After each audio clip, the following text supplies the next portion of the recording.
كان لوحده بيمول حروب، يعني بيدفع لحروب كاملة. وطبعا لولا ده كان زمان المعركة انتهت لصالح المسلمين. وينزلني ليه؟ طب هو قاعد في هناك، طب كان ممكن في حاجة زي ديت هو قائد للجيش والمسلمين كلهم مفتتنين بيه في وقت زي ده ان هو يرجع بالجيش ويحارب عمر بن الخطاب او يحارب سيدنا عمر بن الخطاب، وكان وش هينتصر. يعني انت لو جيت تحسبها كده بالارقام مفيش نسبة، النسبة والتناسب مش موجودين. بسم الله الرحمن الرحيم. السلام عليكم. في ناس بيتولدوا عادي وفي ناس بيتولدوا عشان يغيروا التاريخ. منهم شخصية احنا بنتكلم عنهم. شخصيتنا النهاردة هو واحد مش مجرد قائد عسكري ولا فارس من فرسان العرب. شخصيتنا النهاردة هو واحد من سيوف ربنا سبحانه وتعالى اللي ربنا بعتهم لسيدنا محمد صلى الله عليه وسلم علشان ينصروا بيهم. حلقتنا النهاردة عن سيف الله المسلول خالد بن الوليد. ولكن أولا خلينا نعرف مين هو خالد بن الوليد. احنا بنتكلم عن واحد من بني مخزوم، من أشرس القبائل الموجودة ومن أشرس الأنساب الموجودة في قريش وفي مكة كلها. خالد بن الوليد اتولد لبيت عسكري، أبوه هو الوليد بن المغيرة. الوليد بن المغيرة كان لوحده بيمول حروب، يعني بيدفع لحروب كاملة. خالد بن الوليد اتولد في بيت كل اللي فيه مقاتلين. اتولد أبوه الوليد بن المغيرة، يعني واحد من أسياد قريش ومن أنسب وأشرس القبائل في شبه الجزيرة العربية كلها. واتولد خالد بن الوليد في وسط السيوف وفي وسط الرماح وفي وسط حروب يعني معروفة. شبه الجزيرة العربية كانت أغلبها حروب وأغلبها قبائل بتغير على قبائل ثانية. فما بالك إن أنت تكون مولود من بني مخزوم وكمان أبوك الوليد بن المغيرة بنفسه. وده لوحده ما كانش غريب إنه يطلع خالد بن الوليد بعقلية حربية عبقرية. يعني خليني مثلا أقول لك إن خالد بن الوليد في معركة أحد هو اللي كان ليه الكلمة وهو اللي غير أحداث الحرب. قبل ما يسلم، قبل إسلام خالد بن الوليد في معركة أحد هو اللي قلب كفة الحرب من المسلمين، من نصر المسلمين لهزيمة. لما الرومان نزلوا من الجبل وخالد بن الوليد بخدعة لف حوالين الجبل وهاجم المسلمين وانتصر عليهم في غزوة أحد واستشهد من المسلمين كتير. وطبعا لولا ده كان زمان المعركة انتهت لصالح المسلمين. ولكن ربنا سبحانه وتعالى زرع في خالد بن الوليد فكره، وهو فكرة انه كان يعني عاقل. يعني ايه عاقل؟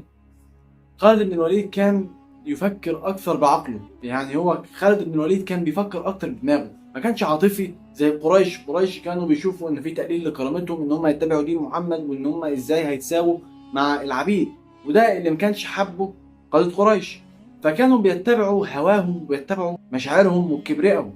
ولكن ده ما كانش مع خالد بن الوليد، لان خالد بن الوليد هو غير ان هو من اسياد قريش او يعني من الانساب الثقيله في قريش بني مخزوم ومقاتل وفارس من الفرسان العرب، الا انه كمان بيفكر بعقله كويس. في غزوه الخندق المشركين ما عرفوش يعدوا يدخلوا المدينه بسبب الخندق اللي كان النبي عليه السلام حفره هو والمسلمين.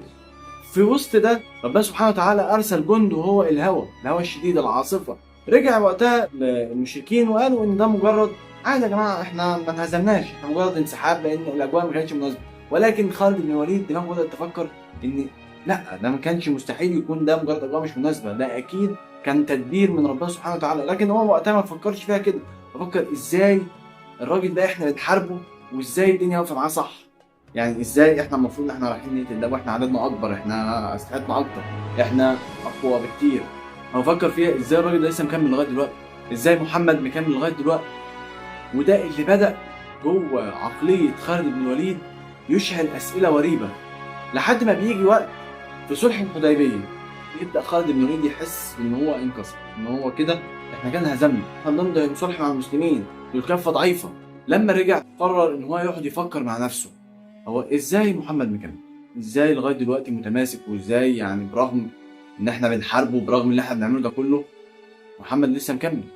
ولا وبالعكس ده مكمل وبيقوى، قوته بتزيد، اعداد الناس اللي بتخش الاسلام بتزيد، وكمان بقى في شخصيات في الاسلام شخصيات تقيله معاه. ازاي خالد بن الوليد ما فهمش ان الدين الصح هو دين الاسلام؟ ولكن دي كانت مجرد تدريجات. خالد بن الوليد كان قلبه بدأ يتجه للاسلام، وفي احد الايام بيوصله خطاب او بيوصله رساله من الوليد بن الوليد. الوليد بن الوليد هو اخو خالد بن الوليد واللي كان اسلم قبل خالد بكتير. في رسالته يقول: يا خالد، أعجب لرأيك، يفوتك الخير وأنت في موضعك، وقد استنكف قومك عنه، فما موضعك؟ يعني من الآخر، يعني يا خالد أنا مستغربك، يعني انت بتفوت الخير وانت في مكانك. طب قومك واستنكروه، انت تستنكره انت كمان؟ يعني من الاخر فكر قبل ما يفوت الاوان. وفي اللحظه ديت بينفرد سيدنا خالد بنفسه ويختلي بنفسه ويفكر تفكير اخير، ونتيجه تفكيره ان قلبه بيهتدي للاسلام. بيقرر ان هو يتجه للمدينه، ولكن كان خوفه كله انه يقابل سيدنا محمد.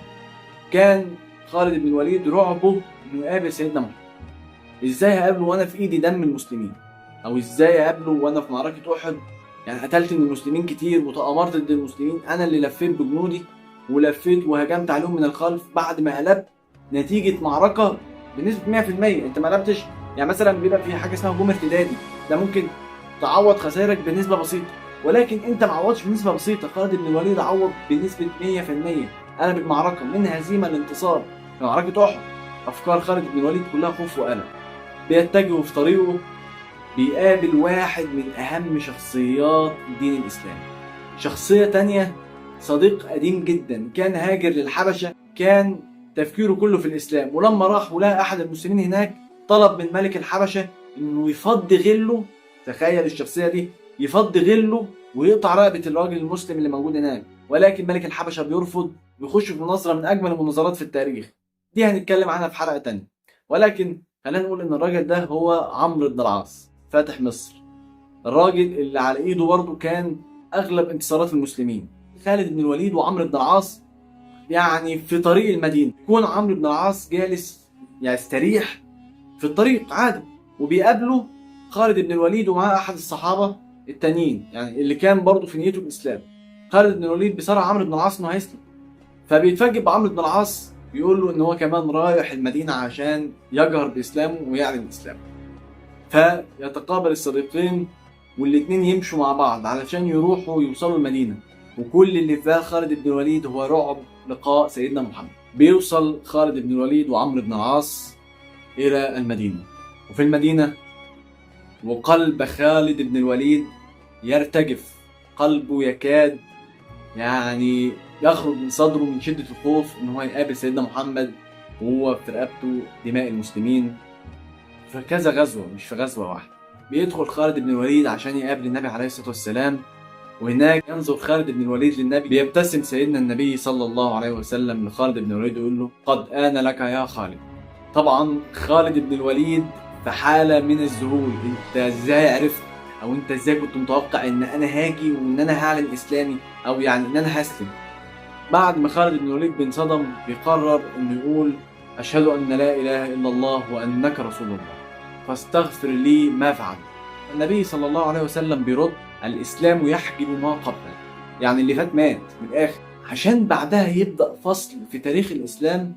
في قائد عسكري جديد اسمه خالد بن الوليد، مش خالد بن الوليد بس، خالد بن الوليد وعمرو بن العاص، من أشهر قادة المسلمين اللي أنت ممكن تسمع عنهم. يكفي إن أقول لك إن خالد بن الوليد جه أنهى صراع يعني كان بين الروم والفرس قعد حوالي 300 سنة. خالد بن الوليد خلص عليه. تقول لي خلص عليه ازاي؟ قعد معاهم؟ اقول لك لا، خالد بن الوليد صفى البلدين، مش بلدين عاديين، دي كانت الامبراطوريه الرومانيه وامبراطوريه الفرس، دول امبراطوريتين كبار الاثنين، يعني قعدوا يحاربوا بعض 300 سنه ما عرفوش يخلصوا على بعض. جه خالد بن الوليد خلص عليهم، حارب الفرس 15 معركه والروم 9 معارك، انهى فيهم الروم. من ضمن المعارك دي هو معركه مؤتة، المعركه اللي فيها اتسمى خالد بن الوليد بسيف الله المسلول، وديت اللي بيموت فيها 3 من اشهر الصحابه. ويكفي اقول لك ان ساعتها تعداد المسلمين بالنسبه للروم كان حاجه يعني ما بتتحسبش، حاجه كده نسبه مش موجوده اصلا. يعني في بعض المصادر بتقول ان عدد المسلمين كانوا 3000 وعدد الروم في المعركه معركه مؤتة كانوا 200000. دي مش فير خالص، يعني ديت ما ينفعش تخش فيهم خناقه.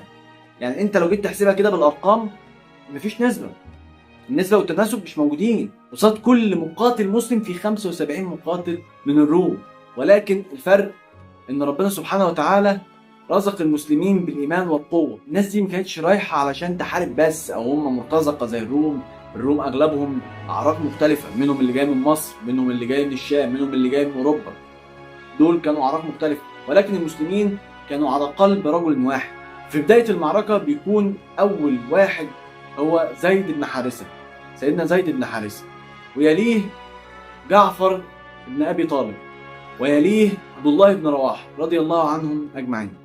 دول بيكونوا القادة اللي في المعركة اللي النبي عليه الصلاة والسلام أمر بترتيبهم كده، بحيث إن لو واحد فيهم استشهد التاني يمسك الراية بتاعة الإسلام في غزوة مؤتة.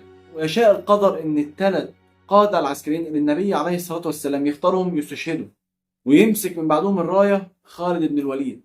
من ضمن الأحداث إن بدأ المسلمين صفوفهم تتراجع بسبب استشهاد الثلاث قادة الثلاثة استشهدوا، ولكن قبل ما صفوف المسلمين تتفرق بيدخل بطل قصتنا أو بطل الحلقة هو خالد بن الوليد، ويمسك راية الإسلام ويحارب بيها ويرجع بيها. خالد بن الوليد بيستخدم مناورة اسمها المناورة الخداعية. الفكرة في المناورة الخداعية إنك تبدل صفوف الجنود بتاعتك. يعني إيه بتبدل صفوف الجنود؟ يعني اللي بيكون في الميمنة تجيبه الميسرة، واللي بيكون في الميسرة بتجيبه الميمنة، والجنود اللي بتكون في ظهر الجيش بتطلعها قدام، بحيث انك تبين للعدو اللي قدامك ان في امداد جه او في مدد جه. المسلمين جابوا امدادات، في عساكر جداد. اما بيشوفوا في الخدعه بتاعت خالد بن الوليد ان في ناس جديده جت، بيبداوا يتوتروا. مسلمين تاني؟ ده احنا ما عرفناش نخلص من الاولانيين، ده الاولانيين معلمين علينا، تقوم انت جايب تاني. طبعا وقتها بدا احساس الرعب يمسك الروم. ولكن طبعا لان برضو احنا بناخد بالاسباب، ما ينفعش تقاتل عدد زي الروم او امبراطوريه زي الروم ب 3000 مقاتل بس، انت خسرت منهم كتير اصلا. فبيعمل خالد بن الوليد بعد ما بيغير صفوف جيشه وبيعمل المناوره الخداعيه بيقرر انه ينسحب، ولكن انسحاب مشرف جدا. خالد بن الوليد بينسحب بجيشه كامل بدون اي اصابات، محدثا رعب كامل لصفوف الروم. لان الروم دلوقتي اللي في دماغهم ان في ده هم رجعوا تاني، يعني هيجيبوا جنود اكتر، في امداد تاني جاي، فبيرجع الروم. ولكن خالد بن الوليد بيكون انسحاب كامل وبيرجع للمدينة بكل جنوده بدون أي خسائر بعد ما بيتولى قيادة الجيش. النبي صلى الله عليه وسلم قال على سيدنا خالد سيف من سيوف الله، لما النبي عليه الصلاة والسلام في خطبته جمع الناس في غزوة مؤتة وقال لهم الخطبة إن استشهد جعفر واستشهد زيد واستشهد عبد الله بن رواحة، وقال انه شايف جعفر بن ابي طالب اللي خسر دراعين شايفه باجنحه بيرفرف بيها في الجنه. بعد غزوه مؤتة بيجي الدور على ام القرى، محبوبه سيدنا محمد صلى الله عليه وسلم، مكه المكرمه. فتح مكه كان فيه توزيع مختلفه شويه. خالد بن الوليد من اتجاه، ابو عبيده بن الجراح من اتجاه، عمر بن الخطاب من اتجاه، والنبي صلى الله عليه وسلم من الوسط. في محاوله منهم ان هم يعملوا كمين علشان يوقفوا المسلمين، خالد بن الوليد بيقدر ان هو يعدي الكمين ده، وبالعكس لو بيكلفهم خسائر الكمين بيقلب كمين عكسي. ولكن ممكن تفكر خالد بن الوليد ليه ما حاربش ضد المسلمين في غزوه، يعني في فتح مكه؟ مش دي بلده ودول اصحابه واصدقائه القدام، ودول في برضه بني مخزوم دول اهله والناس ديت كلها معارفه. طب ليه ما حاربش ضدهم او ليه ما حاربش ضد المسلمين؟ اقول لك انا لان خالد بن الوليد زي ما قلنا في الاول ما كانش انسان عاطفي، كان انسان بيفكر بعقله. ولما لقى ان هو بيحارب لقضيه مش بيحارب لمجرد يعني عزه نفس قريش، ادرك ان هو بيحارب لحاجه كبيره.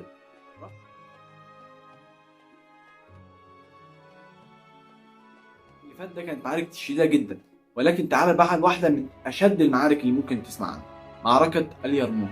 المعركه اللي سيدنا خالد بن الوليد عمل فيها مش اداء عسكري، عمل زلزال. ده مش قائد عسكري عادي، ده قائد عسكري محنك جدا، ده زلزال ماشي على الارض. زلزال يسمعوا الروم ان خالد بن الوليد موجود، خلاص الناس اتهزت، ما عادش في قدره، معنوياتهم بتبقى في الارض بمجرد ان هم يسمعوا بس اسم خالد بن الوليد في المعركه. على اليسار الروم ب100,000 مقاتل، وعلى اليمين المسلمين ب30,000 مقاتل. طبعا انت شايف العدد قليل، اقول لك افكرك بموت غزوه موته، شوف كانت عامله ازاي. يعني انت بتتكلم في 200,000 قصاد 3، معركه غير متكافئه بجنيه. ولكن برغم من كده عملوا، والمسلمين انهكوهم وتعبوهم خالص. محدش يعرف يقف قصاد دول. المسلمين قوه جباره في وقت زي ده، كانوا بيحاربوا على قلب رجل واحد، النصر او الشهاده بس. مفيش مثلا اللي هو غنايم والكلام ده، لا، هم كانوا بيحاربوا لاجل الشهاده. نرجع لمعركه اليرموك اللي كان فيها زي ما قلنا 100,000 مقاتل من الروم. طبعا 100,000 مقاتل لما تيجي في دماغك بحسبه كده معينه، يعني المسلمين تلتهم واقل من التلت كمان. لما بتتكلم في حته الارقام اتكلم فيها بعيد عن خالد بن الوليد. خالد بن الوليد اللي ما بيفرقش معاه اصلا حته الارقام خالص، المعركه دي بتشهد على واحده من الزلازل اللي عملها خالد بن الوليد. خالد بن الوليد في خطه عسكريه جباره او خطه عسكريه عبقريه جدا بيقسم الجيش لفرق، والفرق ديت ليها مكان وخط محسوب بحيث انها لما بتضغط في اتجاه معين فتحرك القوات بتاعه الروم للاتجاه ده، بحيث ان هو يعمل زي كماشه عليهم يحاصرهم. طبعا انت مش متخيل، انا عايز اقول لك ان في وسط المعركه الروم كانوا بيدفنوا نفسهم احياء عشان يهربوا من المسلمين. الخطه بتاعت خالد بن الوليد بتنجح جدا في انها تحاصر الروم وتقفل عليهم دايره، الدايره دي كانت كفيله انها تخلص عليهم من جوه، تخلص عليهم نفسيا، تخلص على قوتهم، تخلص على مددهم. جيش المسلمين بيضغط عليهم من جميع الاتجاهات والفرق بتضغط عليهم من جميع الاتجاهات. ولا ما يسكتش على كده خالد بن الوليد، لا ده بقت الرايات تتغير من كل فرقه والتانيه. في اغلب المعارك بيكون الهدف هو اصطياد الرايه، ولكن لما الرايه تكون بتتغير انت كمقاتل من جيش الروم انت ما عادش فاهم هو القائد فين. يعني احنا بنحارب مين دلوقتي؟ يعني هل ده ولا ده ولا ده ولا ده؟ الرايه اتجاهها بيتغير، فهو مش عارف يحدد هيحارب فين ولا هيحارب مين. وفي الاخر بتنتهي المعركه بنصر مدوي، المسلمين بينتصروا برغم قلة عددهم على الروم، وبيثبتوا كلام ربنا سبحانه وتعالى في الآية اللي قال فيها بسم الله الرحمن الرحيم وكم من فئة قليلة غلبت فئة كثيرة بإذن الله. في وسط ما المعركة شغالة وفي وسط ده كله من الإنجازات والقوة، المسلمين بيبدأوا يشوفوا خالد بن الوليد كشخصية عظيمة. خالد بن الوليد ما بينغلبش، حطه لو هتحارب، بص اطلع حارب الروم خد 5 أفراد والراس بتاعهم خالد بن الوليد هتكسب. ده اللي بقى في راس المسلمين، دي العقليه بتاعت المسلمين في الوقت ده.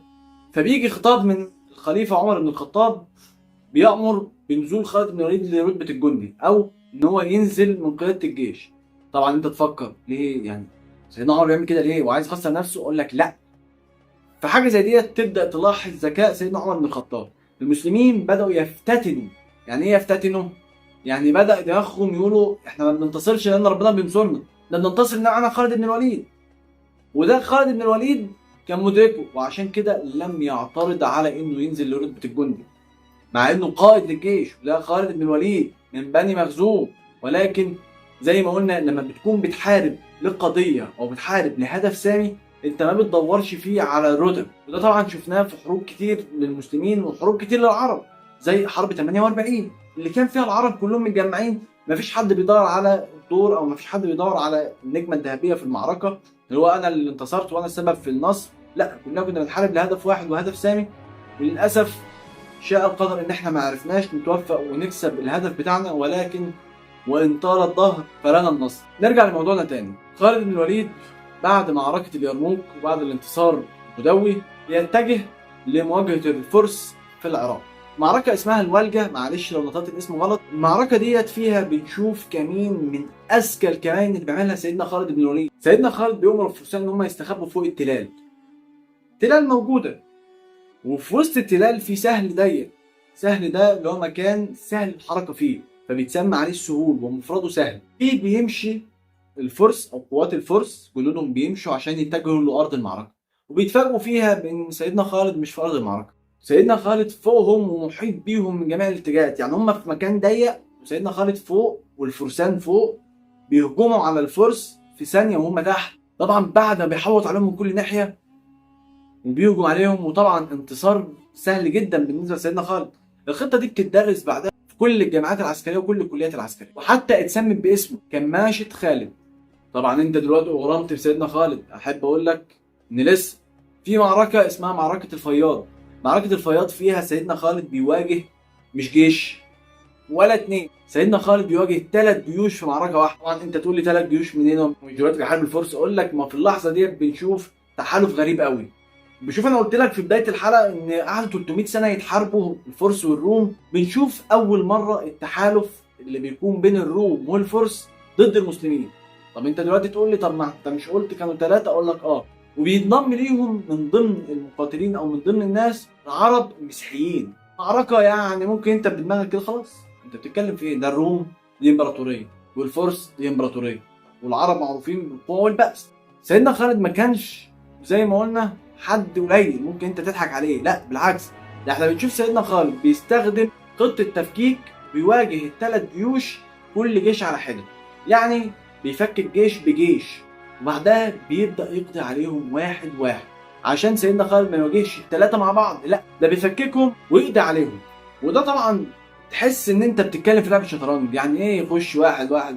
دي برضه نرجع نقول ان دي كان توفيق من ربنا سبحانه وتعالى، لان احنا وقتها كنا بنحارب باسم الاسلام، او كنا مؤمنين بقضيه وبنحارب لاجل قضيه وهي نشر الدين الاسلامي. لكن بالرغم من كل اللي قلناه ده، موتة سيدنا خالد بن الوليد هي موتة غريبة قوي، موتة مش متوقعة أصلا. سيدنا خالد ما بيموتش على حصانه في معركة، ولا بيموت برمح، برغم إن جسده لم يكن فيه موضع إلا وفيه إصابة لرمح أو لسيف.